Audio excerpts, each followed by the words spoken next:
अध्याय 155 निर्णायक बिंदु। रॉय को लगा कि जूलिया से मिली जानकारी बहुत कीमती थी। दरअसल रॉय भले ही उच्च श्रेणी के दानव के पद पर पदोन्नत हो गया था, लेकिन वह अपने भविष्य के मार्ग को लेकर थोड़ा भ्रमित था।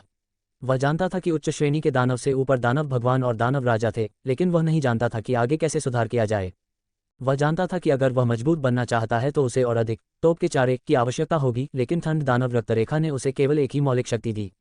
शायद अगर वह इस मार्ग पर ध्यान केंद्रित करना जारी रखता तो वह भी महान उपलब्धियां प्राप्त करने में सक्षम होता, लेकिन कौन जानता था कि इसमें कितना समय लगेगा। ये सोचकर कि उसे दानवों का स्वामी और राक्षस राजा बनने से पहले एक बहुत बुरे दानव में बदलने में हजारों साल लग सकते हैं, रॉय को असहनीय महसूस हुआ। ऐसा इसलिए नहीं था क्योंकि वह दूरदर्शी था और जल्दी सफलता के लिए उत्सुक था, बल्कि इसलिए क्योंकि इन हजारों सालों में बहुत सी चीजें हो सकती थीं। यहाँ तक कि शामिल के राक्षस राजा अवतार को भी सील किया जा सकता था, इसलिए कौन गारंटी दे सकता था कि वह बीच में ही नहीं मरेगा। हालांकि उसका शरीर राक्षसों जैसी दीर्घजीवी जाति बन गया था, रॉय ने अभी भी मानवीय विचार बनाए रखे थे और उसके विचार स्वाभाविक रूप से अल्पकालिक प्रजातियों की सोच के अनुरूप थे। वह अपने विचारों को जल्द से जल्द हासिल करने का आदी था। जूलिया द्वारा उल्लिखित अराजकता दानव शब्द ने रॉय को एक नया पदोन्नति मार्ग और संभावना देखने की अनुमति दी, जिसने स्वाभाविक रूप से उसके विचारों को जगाया। अगर उसे सही से याद है तो सर्वनाश के 4 घुड़सवारों के पास एक अराजकता रूप शक्ति थी। हालांकि यह रूप बहुत कम समय तक ही रहता था। एक बार जब उन्होंने इस शक्ति का इस्तेमाल किया तो सर्वनाश के 4 घुड़सवारों को अजेय कहा जा सकता था। यह अराजकता रूप नेफिलिम रक्तरेखा, देवदूत और दानव रक्तरेखाओं के संयोजन द्वारा लाया जाना चाहिए। यदि नेफिलिम वास्तव में पागल रानी लिलिथ द्वारा बनाए गए थे तो वे बहुत संभावना है कि वे लिलिथ द्वारा अराजकता राक्षसों को बनाने के प्रयोग के दौरान पैदा हुए उत्पाद थे। ये तो निश्चित था कि नेफिलिम वह नहीं थे जो लिलिथ चाहता था, क्योंकि वे राक्षस नहीं थे और अंत में उन्होंने लिलिथ का नियंत्रण भी छोड़ दिया। अराजकता, ये किस तरह की शक्ति थी, रॉय को नहीं पता था, लेकिन चूंकि लिलिथ जैसा दानव राजा भी इस अराजकता शक्ति का पीछा करने में कोई कसर नहीं छोड़ रहा था, इसलिए यह निश्चित रूप से अद्वितीय था। रॉय को नहीं पता था कि लिलिथ ने देवदूत और दानव की 2 विरोधी रक्तरेखाओं को कैसे मिलाया था, लेकिन उसे लगा कि अगर वह वास्तव में अन्य शक्तियां प्राप्त करना चाहता है तो लिलिथ का प्रायोगिक डेटा निश्चित रूप से उसकी मदद करेगा। बेशक रॉय के पास सिस्टम था और वह सिस्टम की शक्ति का उपयोग करके इसी तरह के ब्लडलाइन पावर फ्यूजन को पूरा करने में मदद कर सकता था, लेकिन उसे जो कीमत चुकानी होगी वह बहुत बड़ी होगी। रॉय को कई महीनों में बहुत सारी आत्माओं की जरूरत थी और अब उसे लग रहा था कि उसके पास आपूर्ति की थोड़ी कमी है। ये कार बनाने जैसा था। अगर रॉय कार के सभी पुर्जे खुद बनाते तो ये बहुत जटिल होता। हालांकि अगर वह अन्य स्रोतों से आवश्यक पुर्जे प्राप्त कर सकता था और उसे केवल अंतिम असेंबली पूरी करनी होती तो इसे बनाना बहुत आसान होता। अगर लिलिथ के प्रायोगिक डेटा से उसे अपनी आत्मा की खपत को कम करने में मदद मिल सकती है तो इसे प्राप्त करना सबसे अच्छा होगा। जब जूलिया ने पहले लिलिथ से मदद लेने की बात कही थी तो रॉय हजारों बार अनिच्छुक था, लेकिन अब जब उसने सुना कि लिलिथ के पास विपरीत रक्त रेखाओं के विलय पर प्रयोगात्मक डेटा हो सकता है तो रॉय डगमगाने लगा। शायद मैं सचमुच जा सकूं। हालांकि दानव राजाओं जैसे बड़े शॉट्स से निपटने के लिए उसे एक सही ब्रेक थ्रू पॉइंट की आवश्यकता थी। अन्यथा अगर वह गलती से बड़े शॉट्स की योजनाओं में गड़बड़ी करता तो अच्छी चीजें बुरी चीजों में बदल जाती।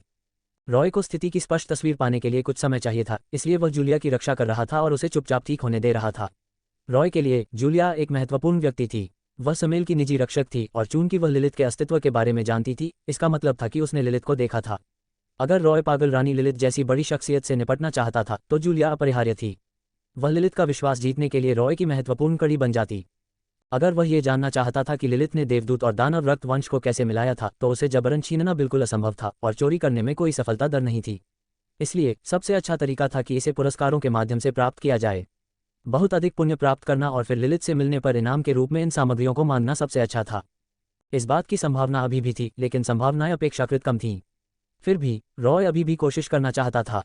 अपने खाली समय में रॉय इस बात पर विचार कर रहे थे कि इस मामले में कैसे शामिल हुआ जाए। वह जूलिया के साथ जाकर लिलिथ को समेल के सील होने की सूचना दे सकता था।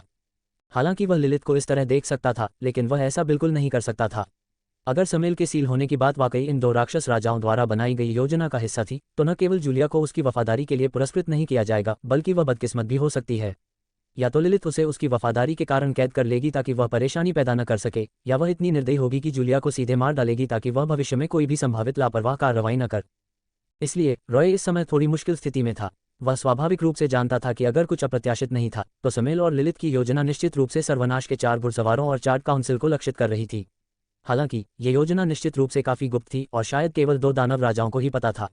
रॉय और जूलिया केवल उच्च श्रेणी के राक्षस थे और वे केवल इसे देख सकते थे, लेकिन इसे उजागर नहीं कर सकते थे। उन्हें दिखावा करना था कि उन्हें नहीं पता था। चूंकि वह इसकी रिपोर्ट नहीं कर सकता था, इसलिए लिलिथ के करीब आने के लिए उसे कौन सा बहाना इस्तेमाल करना चाहिए। शायद सर्वनाश के 4 घुड़सवारों का उपयोग करना एक अच्छा विचार था। चूंकि वे नेफिलिम थे, लिलिथ द्वारा बनाई गई जाति, शायद लिलिथ को उनके मामलों में दिलचस्पी होगी। लेकिन उसे क्या करना चाहिए? इस बात को एक तरफ रखते हुए कि क्या रॉय सर्वनाश के 4 घुड़सवारों को ढूंढ पाएगा।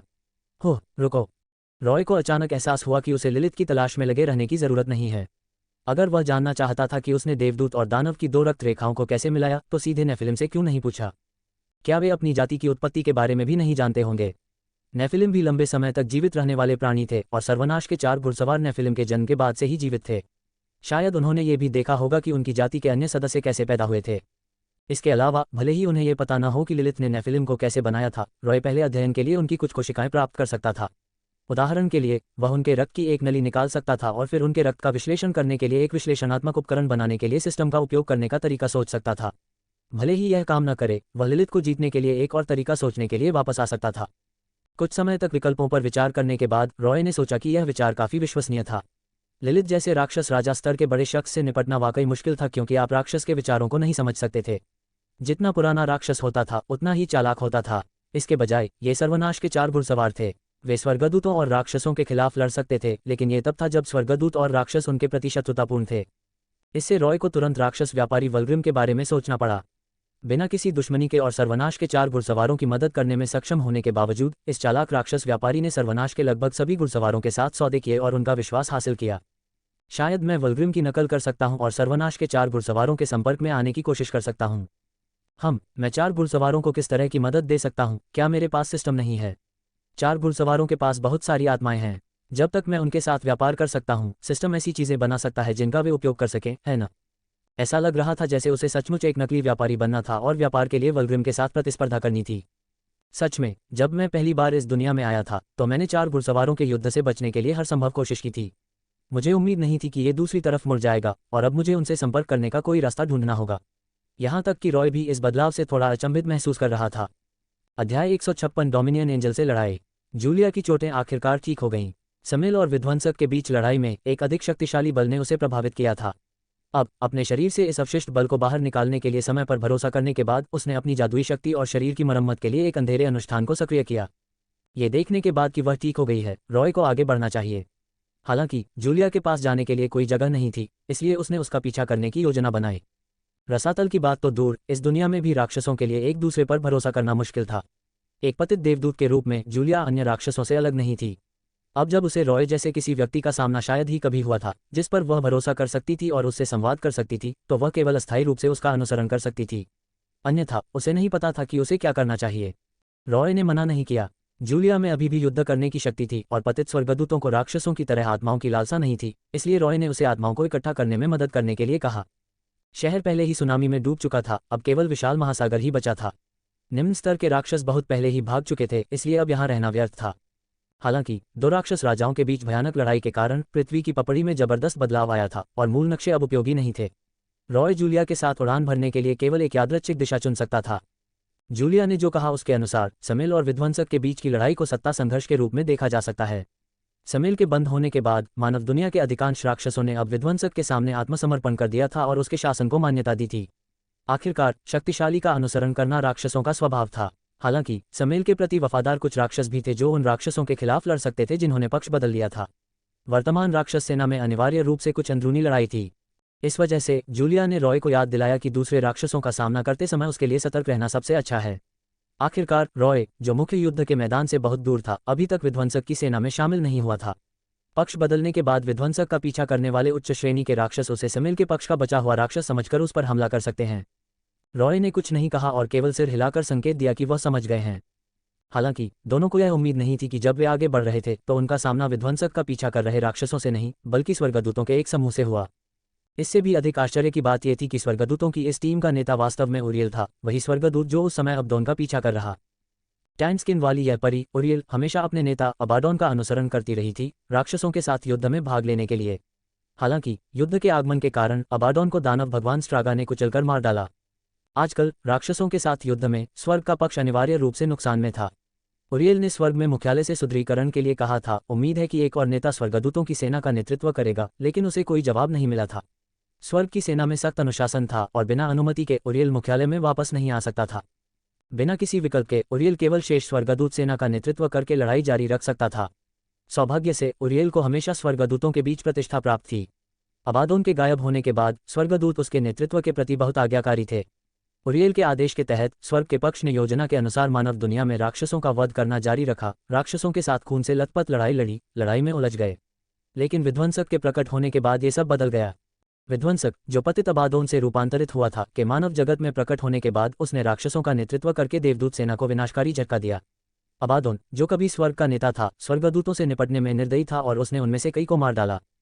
उरियल ने स्वर्ग की सेना का नेतृत्व किया और विध्वंसक का विरोध करने का प्रयास किया, लेकिन ताकत में भारी असमानता के कारण वह असफल रही।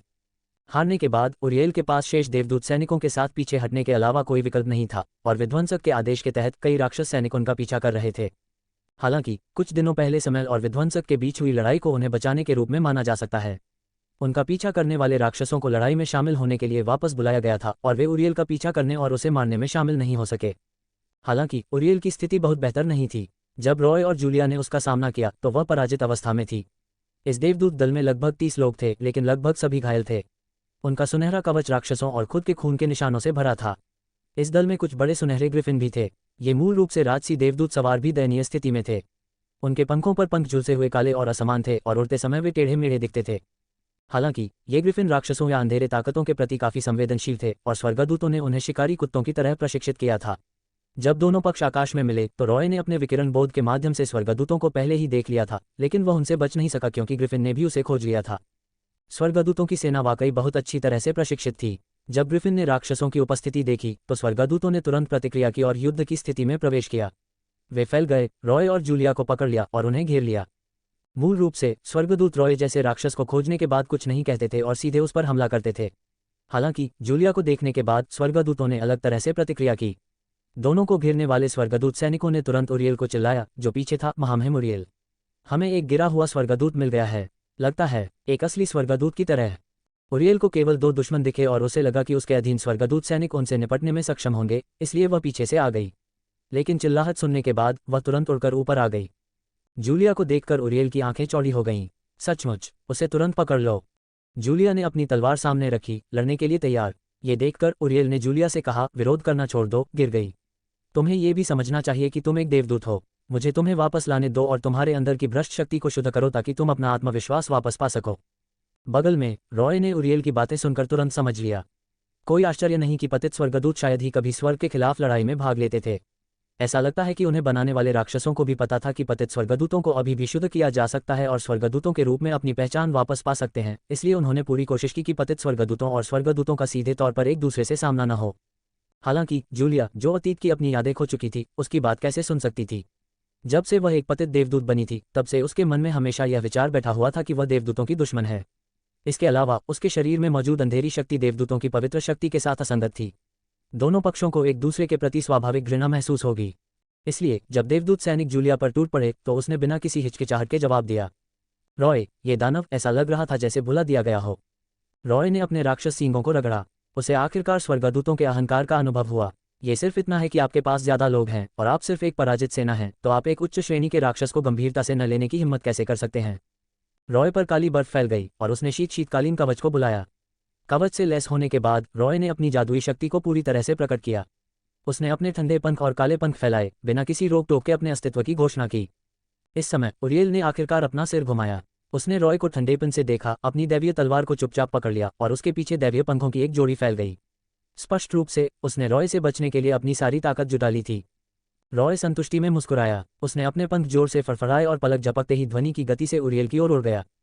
उरियल निश्चित रूप से अब रॉय के लिए सबसे अच्छा परीक्षण पत्थर था।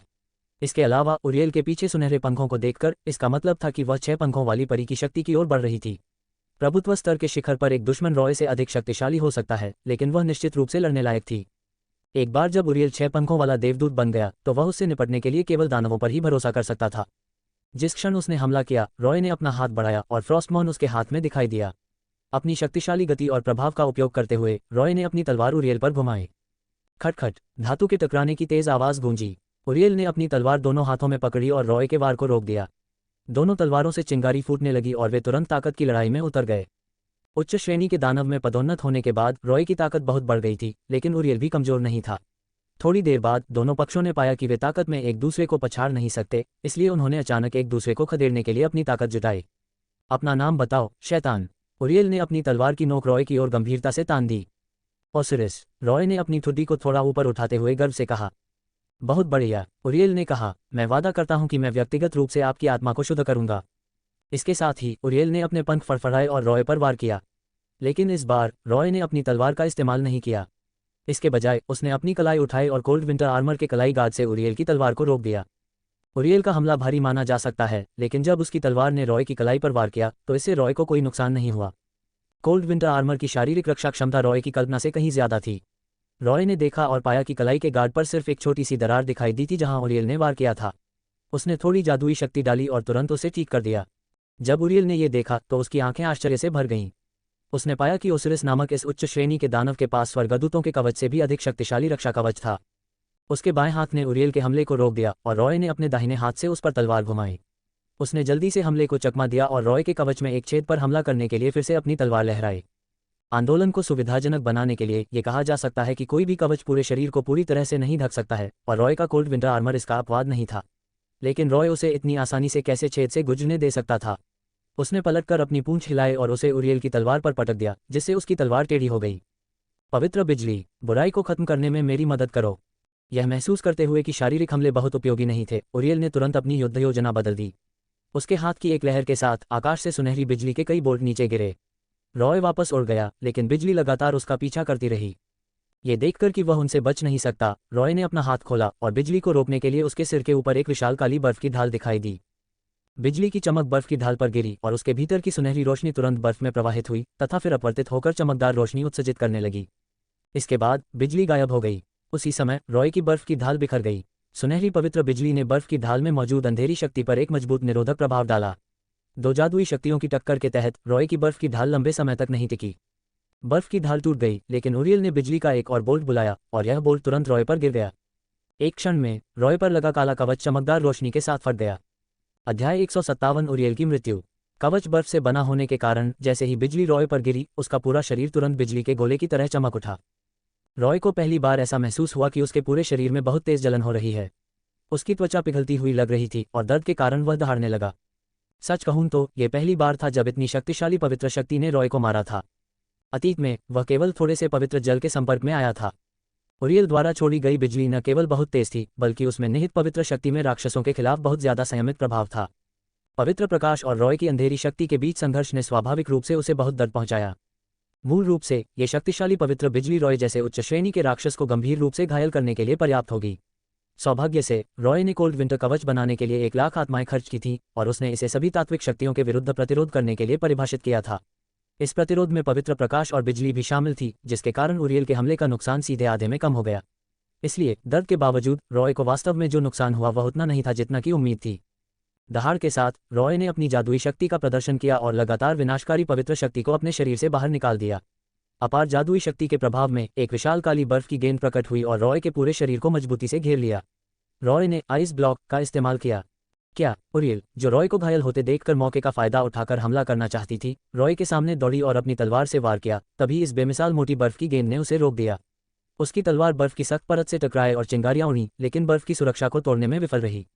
अगले ही पल विशाल बर्फ की गेंद टूट गई और रॉय काली बर्फ से बाहर निकलकर आसमान में भाग गया। बर्फ से परावर्तित प्रकाश द्वारा उरियल की दृष्टि की रेखा में बाधा उत्पन्न होने के अवसर का लाभ उठाते हुए उसने अपने राक्षसी पंजे फैलाए, अपने बाएं हाथ से उसकी गर्दन पकड़ी और अपने दाहिने हाथ से फ्रॉस्टमॉन की छाती पर वार किया। उरियल के मामले में रॉय ने कभी पीछे हटने के बारे में नहीं सोचा था। स्वर्गदूत और राक्षस सभी अपनी जान की बाजी लगाकर लड़े।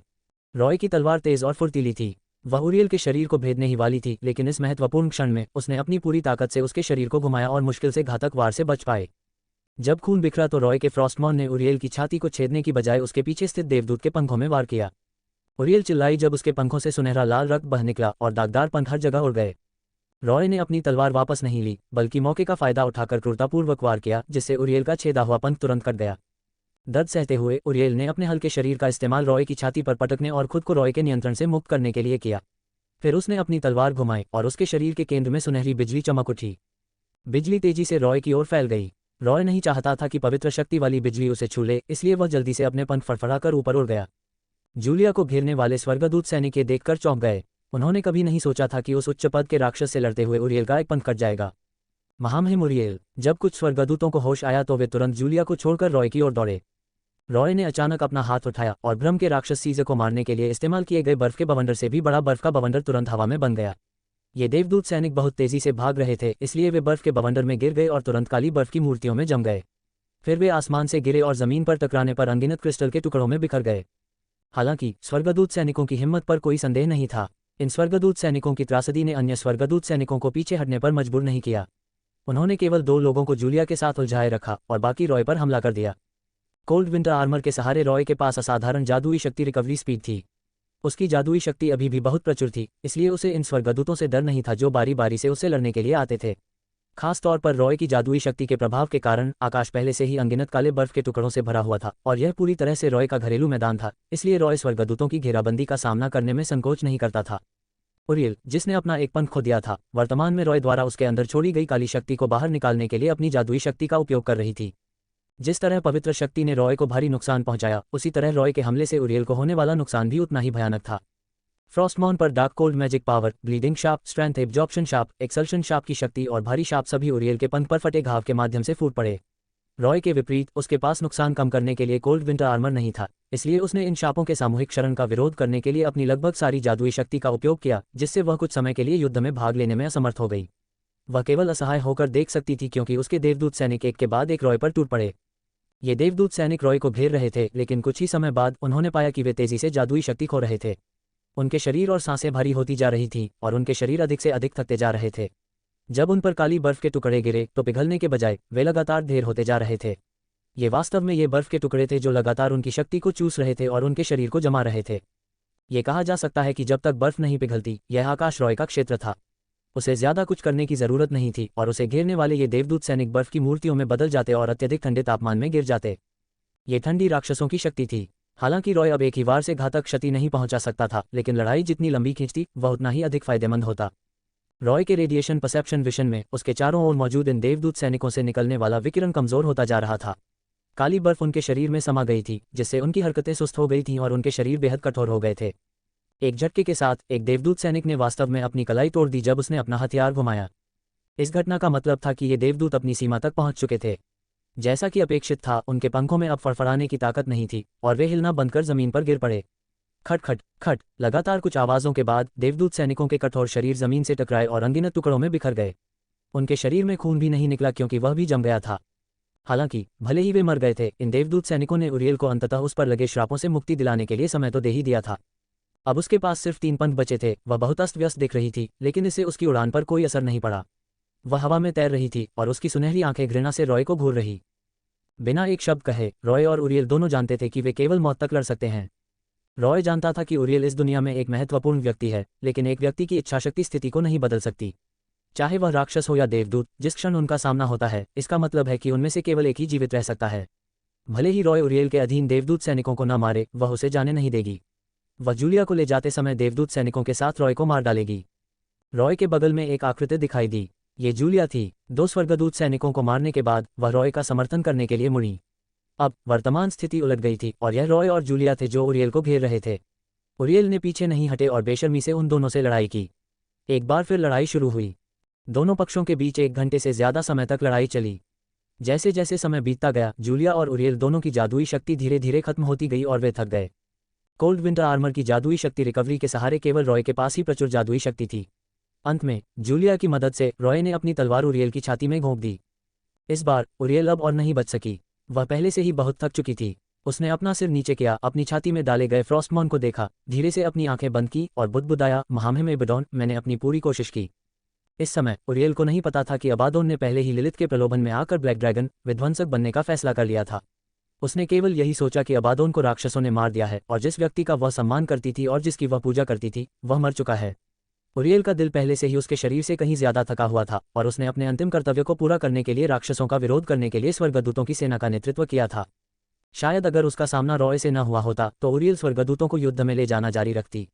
लेकिन जब उसका सामना रॉय और जूलिया से हुआ और उसके साथ आखिरी सैनिक युद्ध में मर गया, तो वह और नहीं टिक सकी। वह जानती थी कि शायद उसकी आत्मा को ओसिरिस नामक राक्षस ले जाएगा, संभवतः उसे खा जाएगा या संभवतः पतित देवदूत में बदल देगा।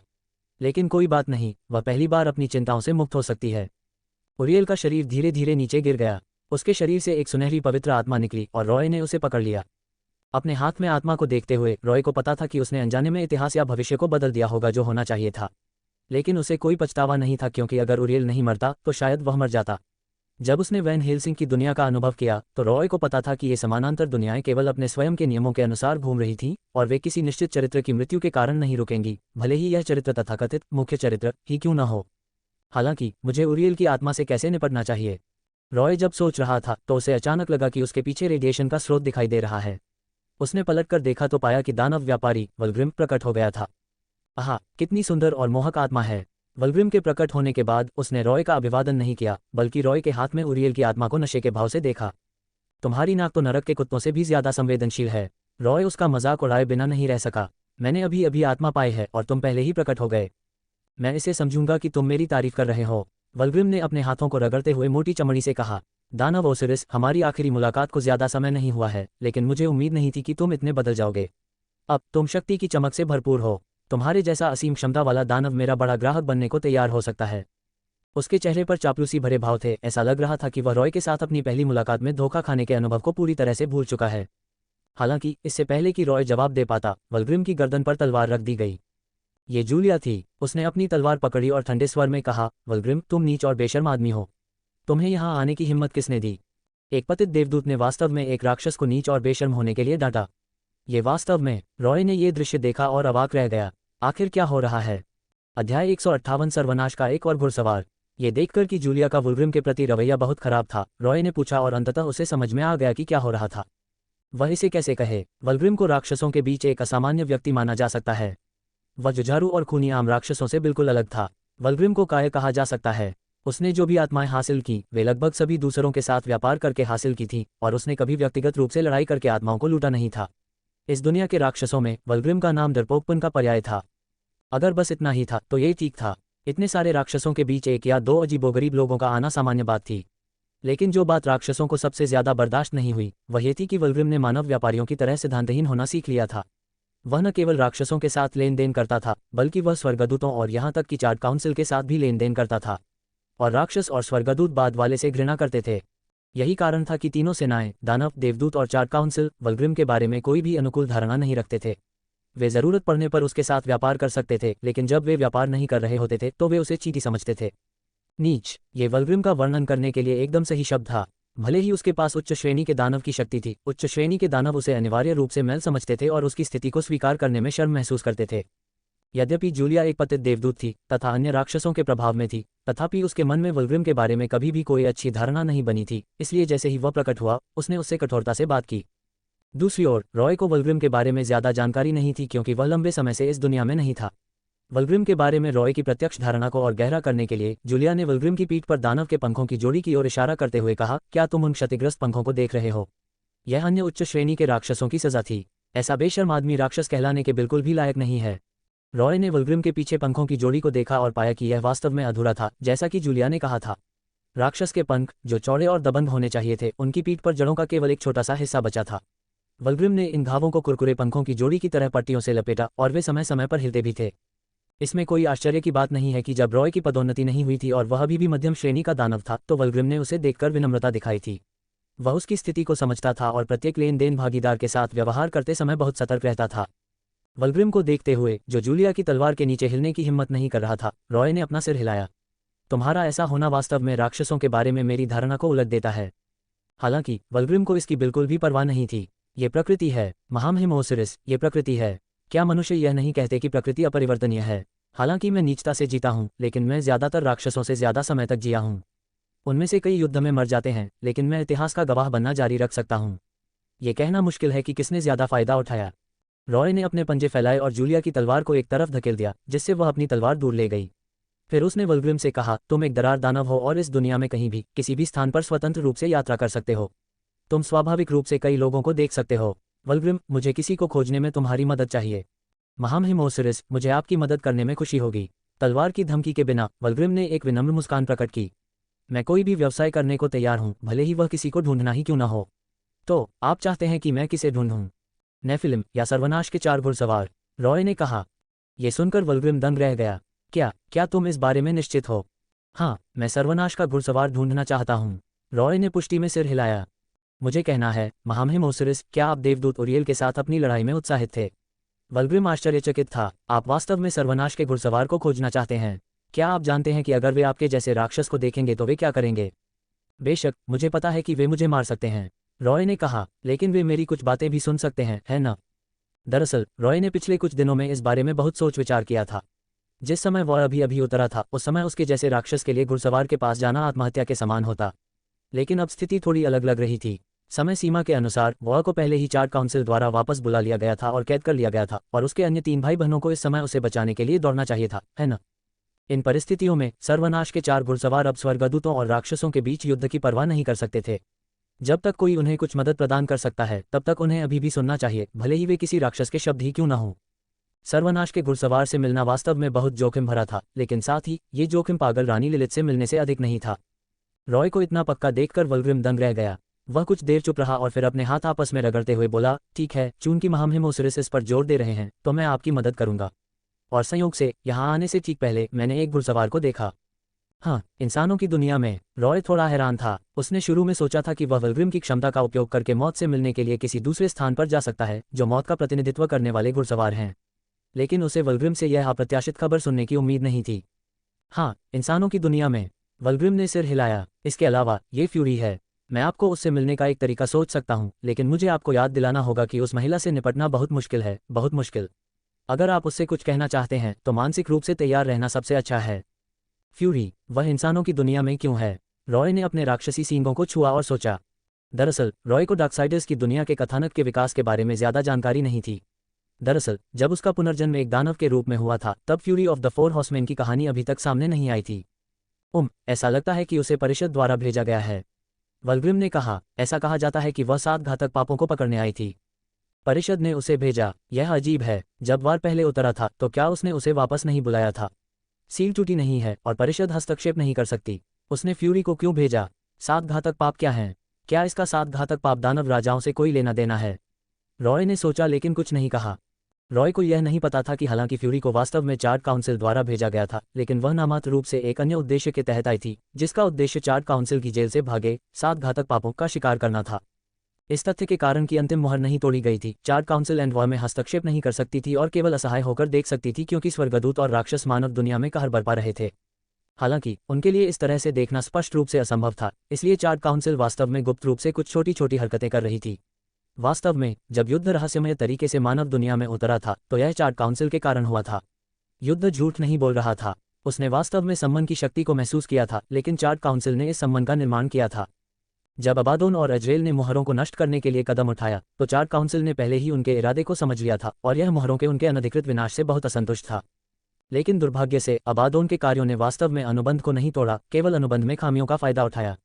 ठोस सबूतों के बिना यह अबादोन को दंडित करने के लिए सर्वनाश के 4 घुड़सवारों को नीचे नहीं भेज सकता था, इसलिए उन्होंने बस एक योजना बनाई और पहले नियमों का उल्लंघन करते हुए वार को नीचे उतरने दिया।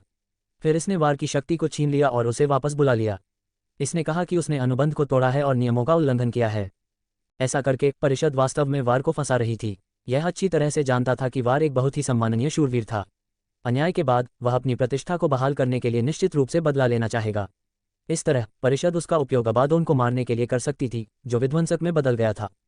युद्ध के कारावास की अवधि के दौरान समय के प्रवाह में अंतर को देखते हुए युद्ध और मानव दुनिया में स्वर्गदूतों और राक्षसों के विनाशकारी व्यवहार को रोकना था, इसलिए परिषद ने रोश को बाहर भेजने के लिए 7 घातक पापों के भागने का बहाना बनाया। जब वल्गरिम का सामना फ्यूरी से हुआ था तब उसे मानव दुनिया में आए ज्यादा समय नहीं हुआ था। रॉय को इस बात का पता नहीं था, लेकिन इससे उसके कामों पर कोई असर नहीं पड़ा। उसे बस फ्यूरी से मिलने के लिए एक उपयुक्त अवसर की तलाश थी, और इन सब के लिए वल्गरिम की मदद की आवश्यकता थी। यह एक सौदा था, लेकिन ऐसा सौदा उरियल की आत्मा की कीमत चुकाने के लायक नहीं था, इसलिए रॉय ने जल्दी से उसके साथ बातचीत की और एक समझौते पर पहुंच गए। जब तक वल्गरिम उसे फ्यूरी को खोजने के लिए ले जाता, वह उसे पारिश्रमिक के रूप में 500 आत्माएं देगा। अध्याय 159 पारगेटरी स्पेस। ये कहना ही होगा कि अनेक राक्षसों की नज़रों में वल्गरिम अपमानजनक होने के बावजूद सौदा तय करने के बाद उसकी विश्वसनीयता काफ़ी अच्छी थी। रॉय से 500 आत्माओं का पारिश्रमिक प्राप्त करने के बाद उसने तुरंत रॉय और जूलिया के लिए अपना सर्प होल खोल दिया। तथाकथित सर्प होल केवल वल्गरिम का नाम था। वास्तव में ये तथाकथित सर्प होल सभी दिशाओं में फैले स्थानिक पथ थे जो अलग अलग स्थानों में मौजूद थे। वल्गरिम एक दरार दानव था और उसकी स्थानिक प्रतिभा ने उसे किसी भी समय और कहीं भी इन सर्प छेदों में प्रवेश करने की अनुमति दी। हालांकि रॉय और जूलिया दरार दानव नहीं थे, इसलिए अगर वल्गरिम चाहता था कि वे प्रवेश करें तो वह केवल अपनी जादुई शक्ति का उपयोग करके जमीन पर एक जादुई संरचना बना सकता था। जादुई संरचना पर खड़े होने पर रॉय को तुरंत एहसास हुआ कि उसके सामने की दुनिया बदल गई है। आसपास का दृश्य धुंधला हो गया, लगातार हिलता डुलता और विकृत होता रहा, मानो वह जलवाष्प के माध्यम से किसी चीज को देख रहा हो, लेकिन ये थोड़ा अलग भी था। मेरे पीछे पीछे आओ, वल्ग्रिम ने आगे बढ़कर रास्ता दिखाया। सर्प होल परगेटरी स्पेस में खुलता है और परगेटरी स्पेस लगातार बदल रहा है। एकमात्र अपेक्षाकृत स्थिर स्थान सर्प होल पथ है जिसे मैंने खोला है। यदि आप इस परगेटरी स्पेस में खो गए तो यह आपके लिए बहुत परेशानी भरा होगा। रॉय ने आगे की ओर उड़ते हुए अपने पंख सावधानी से फड़फड़ाए। इस विकृत और धुंधली जगह में ठोस जमीन पर कदम रखने जैसी कोई चीज नहीं थी। रॉय को केवल एक घुमावदार सफेद निशान दिखाई दे रहा था जिसे वल्ग्रिम ने आगे बढ़ते हुए पीछे छोड़ा था। यह शायद तथाकथित रास्ता था, इसलिए उसने इस निशान का बारीकी से अनुसरण किया। जूलिया कोई अपवाद नहीं थी, उसने भी चारों ओर देखते हुए बारीकी से उसका अनुसरण किया। रॉय ने वल्ग्रिम से पूछा, परगेटरी स्पेस क्या है? हालांकि रॉय को एबिस के गेट के बारे में कुछ जानकारी थी, लेकिन यह अंतरिक्ष के उपयोग का केवल एक हिस्सा था। रॉय को सच्चे अंतरिक्ष सिद्धांत के बारे में ज्यादा जानकारी नहीं थी, इसलिए वह केवल इस दरार वाले दानव वल्ग्रिम से ही पूछ सकता था। कई दुनियाओं में मुख्य भौतिक दुनिया और उपभौतिक दुनिया के बीच अंतर हैं, वल्ग्रिम ने समझाया। मुझे नहीं पता क्यों, लेकिन ज्यादातर समय मानव दुनिया मुख्य भौतिक दुनिया होती है और दूसरी जातियां उपभौतिक दुनिया में रहती हैं। ये दोनों दुनियाएं अपने अपने स्थानों में हैं, जैसे कि वे बुलबुले में लिपटे हों। इसे तथाकथित स्पेस बबल सिद्धांत कहा जाता है। ये अंतरिक्ष बुलबुले अक्सर अंतरिक्ष बुलबुले के चारों ओर ढेर हो जाते हैं जहां मुख्य दुनियाएं हैं। आप उन्हें अंगूर की तरह, अंगूर के गुच्छे की तरह कल्पना कर सकते हैं, वल्ग्रिम ने रॉय का वर्णन करते हुए कहा। और ये अंतरिक्ष बुलबुले मुख्य भौतिक दुनिया के अंतरिक्ष बुलबुले के साथ प्रतिच्छेद करेंगे। उनके रिक्त स्थान के किनारे अक्सर एक साथ विलीन हो जाएंगे और फिर जब तक आप सही विधि में महारत हासिल करते हैं, आप अन्य अंतरिक्ष बुलबुले में जा सकते हैं। तथाकथित शुद्धिकरण स्थान उन हिस्सों को संदर्भित करता है जहां ये अंतरिक्ष बुलबुले मिलते हैं जब वे विलीन हो जाते हैं। रिक्त स्थान के इन हिस्सों को मुख्य भौतिक दुनिया के रिक्त स्थान के रूप में माना जा सकता है और उन्हें उपभौतिक दुनिया के रिक्त स्थान के रूप में भी माना जा सकता है, लेकिन वे दोनों में से कोई भी नहीं है। वे विशेष स्थानिक स्थान हैं। शुद्धिकरण स्थानों में प्रवेश करने के बाद आपको कई अकथनीय दृश्य दिखाई देंगे। ये दृश्य मुख्य भौतिक दुनिया या उपभौतिक दुनिया से आ सकते हैं। वे एक तरह के स्थानिक प्रक्षेपण हैं और वास्तव में वे वास्तविक नहीं हैं। वल्ग्रिम ने आगे कहा, इन दृश्यों में भी मुख्य शरीर के समान ही भौतिक और या जादुई शक्ति गुण होते हैं, इसलिए भले ही आप इन दृश्यों को नष्ट कर दें, लेकिन उनके असली शरीर मूल दुनिया में बरकरार रहेंगे। रॉय ने पूछा, क्या हर दुनिया में ऐसा कोई शुद्धिकरण स्थान है? जरूरी नहीं, वल्ग्रिम ने अपना सिर हिलाया। केवल कुछ उच्च जादुई दुनियाओं में ही अधिक अंतरिक्ष बुलबुले होंगे जो कि परगेटरी स्पेस के उद्भव का कारण बनेंगे। कुछ कम जादुई दुनियाओं में मुख्य भौतिक दुनिया में केवल एक अंतरिक्ष बुलबुला हो सकता है, इसलिए परगेटरी स्पेस का प्रकट होना असंभव है। हम दरार वाले दानव इन परगेटरी स्पेस में रहना सबसे अधिक पसंद करते हैं और मैं वल्ग्रिम वह दानव हूं जो परगेटरी स्पेस में रास्ते खोदने में सबसे अच्छा है। हम अपनी ही शेखी बघारना। ये सुनने के बाद जूलिया उसका मजाक उड़ाना चाहती थी, लेकिन फिर उसे याद आया कि वे परगेटरी स्पेस में थे जो वल्ग्रिम का क्षेत्र था। अगर उसने इस आदमी को नाराज कर दिया और उसके द्वारा धोखा दिया गया तो ये परेशानी का सबब बन जाएगा, इसलिए वह केवल अपने शब्दों को निगल सकती थी। रॉय ने भी इस बारे में सोचा, इसलिए भले ही वह वल्ग्रिम से बात कर रहा था, लेकिन वह वास्तव में उससे गुप्त रूप से सावधान था। सौभाग्य से वल्ग्रिम को बिल्कुल भी बुरा नहीं लगा और उसका कोई बुरा इरादा नहीं था। थोड़ी देर बाद उसने अचानक दाईं ओर इशारा किया। उसे पा लिया। रॉय ने अपनी उंगली की दिशा में देखा। जैसा कि अपेक्षित था, उसके सामने शून्य में एक दृश्य दिखाई दिया जो किसी प्रोजेक्टेड मूवी स्क्रीन जैसा प्रतीत हो रहा था। दृश्य में मैजेंटा बाल और कवच वाली एक महिला एक इमारत के अंदर एक विशाल मानव पक्षी से बेत से लड़ रही थी। कवच पहने इस महिला ने अपने हाथ में एक लंबा चाबुक पकड़ रखा था। ये चाबुक एक जीवित सांप की तरह था और इसमें शक्तिशाली जादुई शक्ति भरी हुई थी। उड़ते समय वह लगातार उस विशाल अजीब पक्षी पर चाबुक चलाती रही, जिससे वह चीखने लगा। हर बार जब अजीब पक्षी वापस लड़ता तो वह अपनी फुर्तीली हरकतों से उसे बचा लेती। यह महिला सर्वनाश के 4 घुड़सवारों में से एक थी। बहुत ही दुर्जय युद्ध कौशल। कुछ समय तक परगेटरी स्पेस में देखने के बाद जूलिया ने अचानक गंभीरता से मूल्यांकन किया। हालांकि इस घुड़सवार के पास बहुत ज्यादा जादुई शक्ति और ताकत नहीं है, लेकिन उसके युद्ध कौशल असाधारण हैं। मैं देख सकती हूँ कि उसने कई लड़ाइयों का अनुभव किया है, इसलिए उसके पास बहुत समृद्ध अनुभव है और वह एक बहुत ही कठिन प्रतिद्वंद्वी होगी। रॉय फ्यूरी और विशाल अजीब पक्षी के बीच लड़ाई भी देख रहा था। बेशक रॉय जूलिया के मूल्यांकन से सहमत था, लेकिन साथ ही रॉय जानता था कि सर्वनाश के 4 घुड़सवारों की असली ताकत उनकी असीम क्षमता में निहित है। क्योंकि सर्वनाश के 4 घुड़सवारों में संयुक्त देवदूत और दानव रक्तरेखा थी, वे वास्तव में आत्माओं को निकालकर खुद को मजबूत कर सकते थे। जितनी अधिक लड़ाइयां उन्होंने अनुभव की, वे उतने ही मजबूत होते गए। कुछ देर तक देखने के बाद रॉय ने अचानक अपना सिर घुमाया और वल्ग्रिम से पूछा, क्या वह हमें ढूंढ पाएगी? यह असंभव है, जब तक कि उसके पास स्थानिक शक्तियां न हों, वल्ग्रिम ने कहा। दूसरे शब्दों में, क्या आप इन यातना स्थलों में किसी की लड़ाई या कार्यों का अपनी इच्छानुसार निरीक्षण कर सकते हैं? रॉय ने पूछा। बिल्कुल नहीं, ये सिर्फ सर्पछेद के रास्तों पर होना चाहिए, वल्ग्रिम ने जल्दी से समझाया। इसके अलावा कभी कभी शक्तिशाली जादुई शक्तियां परगेटरी स्पेस को प्रभावित कर सकती हैं। मुझे पता है कि तुम क्या पूछना चाहते हो। अगर मैं वाकई सब कुछ देख सकता हूं और कोई रहस्य जान सकता हूं, तो क्या तुम्हें लगता है कि वे राक्षस राजा हम राक्षसों को बर्दाश्त करेंगे? मैं बस एक विनम्र व्यापारी हूँ और मैं ऐसी चीज़ें करने को तैयार नहीं हूँ जो मेरी मौत का कारण बन सकती हैं। रॉय ने वल्ग्रिम की ओर देखा, जिसने अपनी सतर्क और चापलूसी भरी अभिव्यक्ति बनाए रखी। थोड़ी देर बाद रॉय ने कहा, ठीक है। इस यातना स्थल में प्रवेश करने के बाद रॉय को एक समस्या का एहसास हुआ। अगर यह आदमी थोड़ी देर के लिए भी उस पर नजर रखता तो रॉय को लगा कि अगर इस आदमी ने वाकई उस पर जासूसी करने की हिम्मत की तो वह उसे जरूर मार डालेगा। शायद इसी वजह से कई राक्षस इस आदमी से नफरत करते थे। उसने अपना ध्यान वापस घुड़सवार फ्यूरी की ओर लगाया। थोड़ी देर बाद फ्यूरी की तरफ से लड़ाई खत्म हो गई और उसने विशाल अजीब पक्षी को नीचे गिरा दिया। उसे इस पक्षी से एक अजीब ताबीज मिला हुआ लग रहा था और इस ताबीज को पकड़े हुए उसने वास्तव में विशाल अजीब पक्षी को अनगिनत प्रकाश किरणों में बदल दिया और उसे ताबीज में चूस लिया।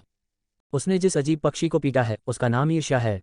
वल्ग्रिम ने उसके बगल से कहा, यह उन 7 घातक पापों में से एक लगता है जिन्हें फ्यूरी ढूंढ रहा है। 7 घातक पाप क्या हैं? वे राक्षसों की तरह नहीं दिखते, रॉय ने पूछा। मैं बारीकियों के बारे में निश्चित नहीं हूँ। वल्ग्रिम ने अपने हाथ फैलाए। हालांकि उनके पास रसातल से राक्षसों की आभा नहीं है, लेकिन उनके पास मजबूत नकारात्मक भावनाओं की शक्ति है। इसके अलावा उनकी ताकत को देखते हुए वे केवल उच्च श्रेणी के दानव स्तर पर हैं। तार्किक रूप से कहें तो ये शक्ति वह शक्ति होनी चाहिए जो केवल 7 घातक पाप दानव राजाओं के पास हो। इसे समझना वाकई मुश्किल है। ठीक है, बाहर निकलो। मैं बाहर जा रहा हूँ। रॉय ने आगे कुछ नहीं पूछा। क्या तुम्हें यकीन है? वल्ग्रिम ने पूछा। उसने अभी अभी एक युद्ध का अनुभव किया है।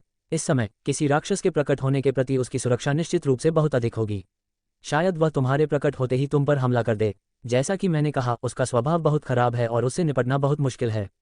इसे खोलो। रॉय ने सिर हिलाया। वल्ग्रिम ने कुछ और नहीं कहा और अपना हाथ ऊपर उठा लिया। उनके आसपास का विकृत और धुंधला दृश्य धीरे धीरे वास्तविक हो गया। रॉय और जूलिया के पैरों के पास जमीन फिर से दिखाई दी और आसपास का दृश्य भी दिखाई दिया। इसका मतलब था कि वे अनजाने में ही परगेटरी स्पेस से बाहर आ गए थे। ... और फ्यूरी के ठीक सामने प्रकट हुआ। रॉय और जूलिया की अचानक उपस्थिति का सामना करते हुए फ्यूरी पहले तो चौंक गई, लेकिन जल्दी ही शांत हो गई। वह अपने हाथों को कमर पर रखकर और हाथ में चाबुक लेकर वहीं खड़ी हो गई। अच्छा, इसे देखो, एक दानव और एक पतित देवदूत का संयोजन वास्तव में दुर्लभ है। नमस्ते, क्या आप भी 7 घातक पापों में? अध्याय 160। मैं एक दानव हूँ, मुझे भावनाओं की आवश्यकता नहीं है।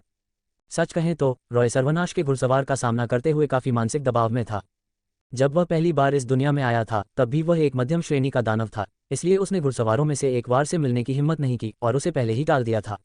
अब रॉय एक उच्च श्रेणी का दानव बन गया था। हालांकि उसकी ताकत एक और स्तर बढ़ गई थी, फिर भी वह सर्वनाश के घुड़सवार से निपटने में असमर्थ था। उदाहरण के लिए सर्वनाश के घुड़सवारों के नेता डेथ को लें।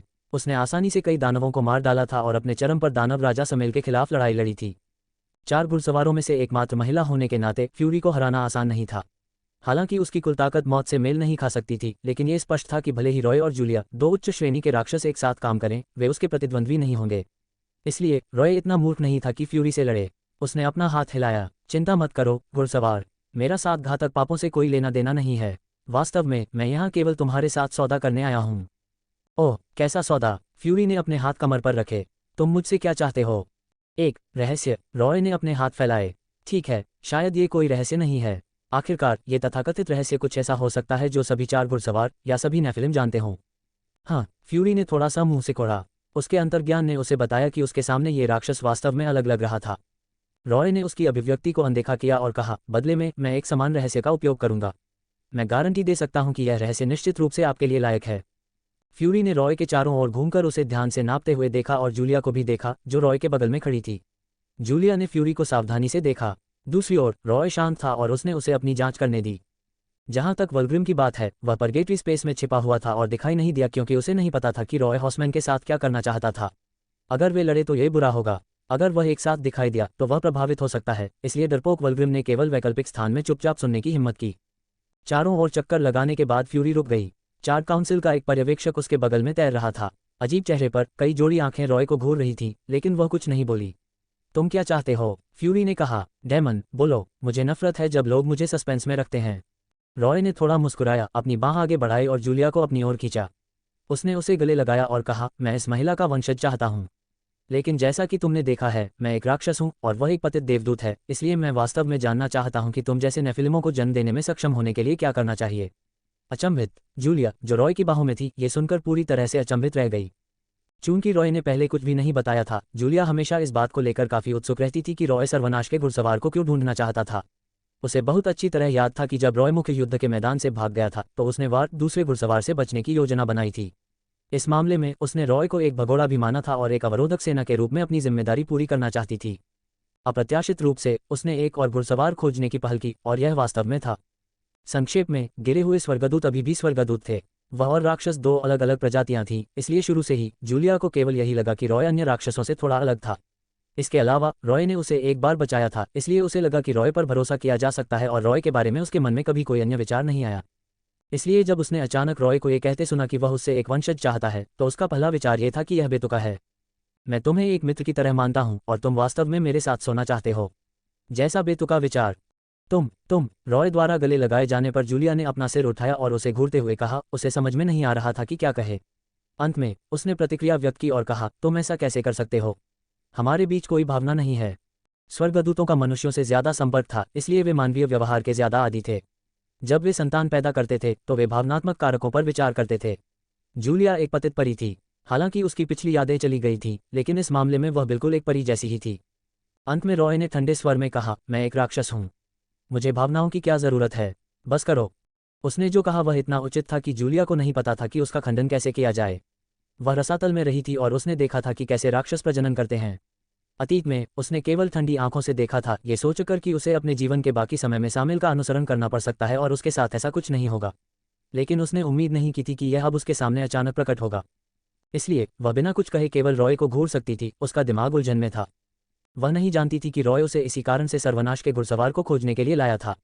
उसे एक सही बहाना और ढाल की जरूरत थी। आखिरकार वह केवल एक उच्च श्रेणी का दानव था और नेफिलिम बनाने के बारे में सोचना कुछ ऐसा था जो केवल लिलिथ जैसा राक्षस राजा ही कर सकता था। ये बहुत हास्यास्पद लग रहा था। अगर उसने ऐसा कहा तो यह निश्चित रूप से घुड़सवारों या अन्य राक्षसों का संदेह बढ़ाएगा, लेकिन जूलिया के रसातल में रहने वाले सभी राक्षस जानते थे कि उच्च श्रेणी के दानव से लेकर रक्तवंश बहुत महत्वपूर्ण थे। अब चूंकि रॉय एक उच्च श्रेणी का दानव था, इसलिए उसके लिए एक शक्तिशाली वंशज की चाहत रखना उचित था जो एक गिरे हुए देवदूत से हो। शायद रसातल में अन्य उच्च श्रेणी के राक्षस या दानव स्वामी थे जिन्होंने गुप्त रूप से ऐसी चीजों की कोशिश की थी। जूलिया स्तब्ध थी। वल्ग्रिम, जो कि परगेटरी स्पेस में छिपा हुआ था, भी हैरान था। रॉय की बातें सुनकर केवल फ्यूरी क्रोधित हुआ। लानत है शैतान पर, अपने शब्दों पर ध्यान दो। फ्यूरी ने अपने हाथ में चाबुक उठाया और रॉय की ओर इशारा किया। तुमने जो कहा, मैं उसे नेफिलिम का अपमान मानता हूं। यह आश्चर्य की बात नहीं थी कि फ्यूरी की प्रतिक्रिया इतनी उग्र थी। वास्तव में नेफिलिम हमेशा अपने रक्तवंश को लेकर बहुत शर्मिंदा थे। वे खून के प्यासे और युद्धप्रिय थे और उनमें बहुत ताकत थी। ये झूठ नहीं था, लेकिन साथ ही क्योंकि उनके दो विपरीत नस्लीय रक्तवंश थे, इसलिए उनका कहीं भी स्वागत नहीं किया जाता था।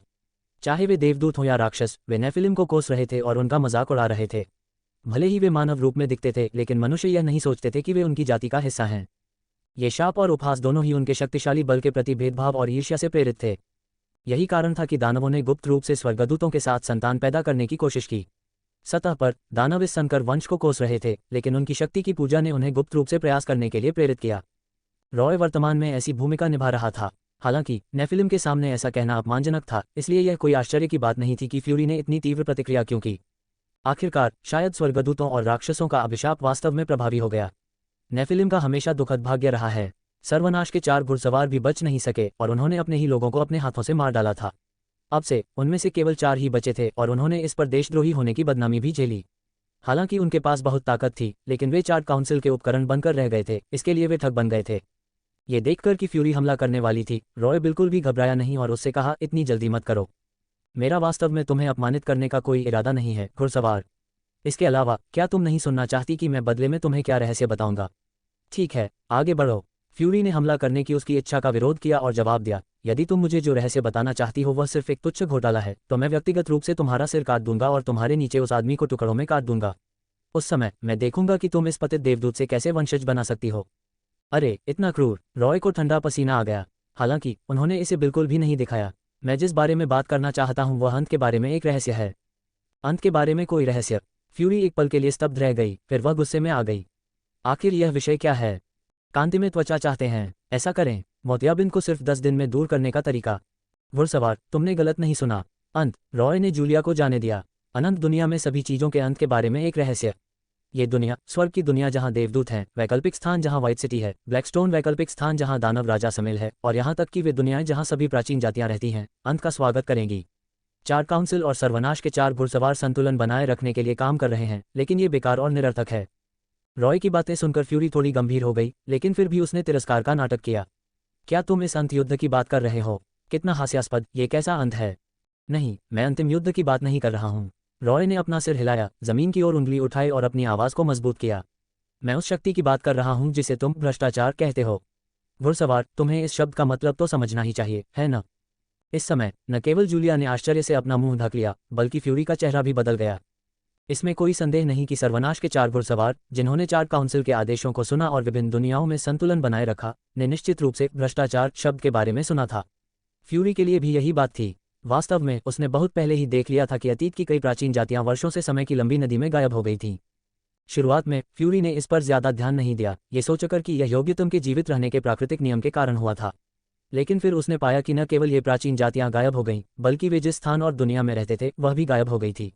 जब उसने कुछ राक्षसों और स्वर्गदूतों को मार डाला तो उसने स्पष्ट रूप से इन दुश्मनों को भ्रष्टाचार शब्द का उल्लेख करते हुए सुना था और धीरे धीरे उसे एहसास हुआ कि यह एक बहुत ही भयानक शक्ति थी। हालांकि फ्यूरी का ध्यान इस ओर ज्यादा नहीं गया। आखिरकार उसने अपनी आंखों से नहीं देखा था कि भ्रष्टाचार क्या होता है। लेकिन रॉय से यह बात सुनने के बाद उसे इसे गंभीरता से लेना पड़ा, क्योंकि उसे लगा कि इस राक्षस ने जो कहा वह सच हो सकता है। मुझे सब कुछ बताओ जो तुम जानते हो, राक्षस, फ्यूरी ने रॉय से कहा। रॉय मुस्कुराया। चलो पहले सहमत हो जाओ। अगर मैं ऐसा कहता हूं तो इसका मतलब है कि सौदा हो गया है। क्या तुम सहमत हो? फ्यूरी ने कुछ देर सोचा और फिर आखिरकार सिर हिला दिया। ठीक है, मैं इस सौदे को स्वीकार करता हूं। मुझे वे सारे रहस्य बताओ जो तुम भ्रष्टाचार के बारे में जानते हो। बदले में मैं तुम्हें नेफिलिम के जन्म के बारे में रहस्य बताऊंगा। अच्छा, तो और इस अनुबंध पर हस्ताक्षर करो, रॉय ने कहा।